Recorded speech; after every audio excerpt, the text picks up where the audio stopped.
Baik, langsung ke materi. Profil peserta didik jenjang SMP atau MTS. Rentang siswa.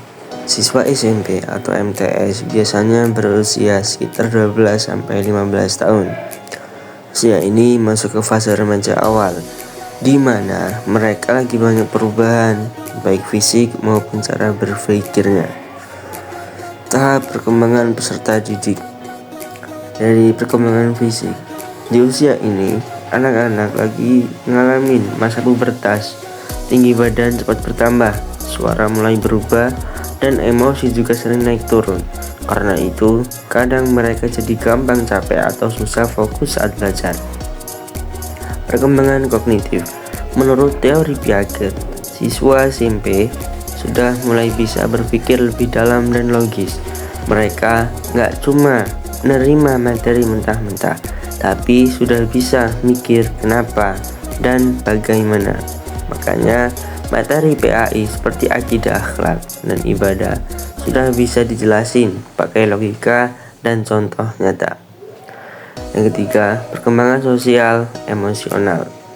Di fase ini, siswa lagi nyari jati diri. Mereka ingin diakui dan biasanya lebih dengerin temannya dibandingkan orang dewasa. Kalau nggak diarahkan dengan baik, mereka bisa gampang ikut-ikutan hal-hal yang negatif. Perkembangan moral. Siswa mulai mengerti mana yang baik dan mana yang buruk, tapi pemahamannya belum kuat. Jadi masih butuh bimbingan dan contoh langsung dari guru dan orang dewasa di sekitarnya. Berikutnya perkembangan spiritual. Kesadaran beragama mulai tumbuh, tapi kadang naik turun. Karena itu pelajaran PAI penting banget buat nanamin iman secara pelan-pelan tapi terus menerus. Teori belajar dan yang relevan. Teori yang dipilih konstruktivistik. Pengetahuan itu dibangun sendiri oleh siswa. Guru tugasnya lebih ke pendampingi dan mengarahkan, bukan cuma ceramah. Pembelajaran harus aktif dan nyambung sama kehidupan sehari-hari. Alasan teori ini cocok. Teori konstruktivistik pas buat siswa SMP atau MTS karena mereka sudah bisa berpikir kritis, suka diskusi dan bertanya. Materi PAI gampang dikaitkan dengan pengalaman sehari-hari, misalnya di rumah, sekolah, atau lingkungan sekitar. Berikutnya, analisis faktor perkembangan peserta didik. Faktor internal. Genetik, kemampuan tiap siswa beda-beda. Kesehatan. Kalau badan nggak fit, belajar juga nggak maksimal. Kematangan emosi.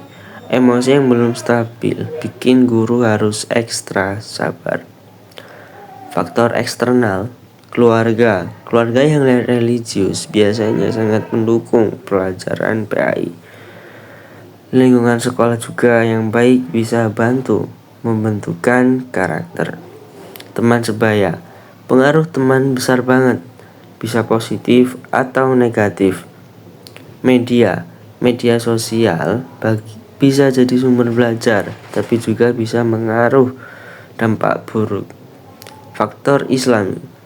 Iman jadi dasar sikap dan perilaku siswa.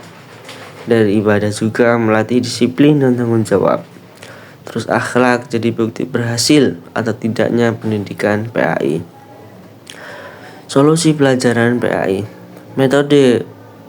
Model pelajaran. Guru bisa pakai diskusi kelompok, problem based learning PBL, studi khusus keislaman, pembelajaran berbasis nilai.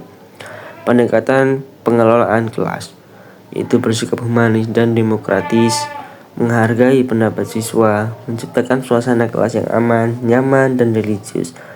Cara menanamkan nilai aman, iman, dan akhlak. Guru jadi contoh yang baik, membiasakan ibadah seperti doa dan sholat, mengaitkan materi PAI dengan kehidupan nyata. Mengajak siswa refleksi atau merenung setelah pembelajaran. Peran guru PAI. Guru PAI bukan cuma mengajar, tapi juga berperan sebagai pendidik, pembimbing, motivator, teladan yang baik. Refleksi sebagai calon guru PAI. Tantangan yang mungkin dihadapi. Siswa kurang semangat belajar, karakter dan latar belakang siswa berbeda, pengaruh negatif media sosial, emosi siswa yang belum stabil. Solusi yang bisa dilakukan yaitu memahami kondisi psikologi siswa, menggunakan metode belajar yang bervariasi. Jadi, guru yang sabar dan peduli menanamkan nilai agama secara bertahan dan konsisten. Kesimpulan, memahami psikologi dan perkembangan siswa itu sangat penting banget buat guru PAI. Dengan teori belajar yang tepat, pemahaman faktor perkembangan, dan metode pembelajaran yang sesuai, guru PAI bisa membantu membentuk siswa yang beriman, berakhlak yang baik, dan punya kepribadian Islami.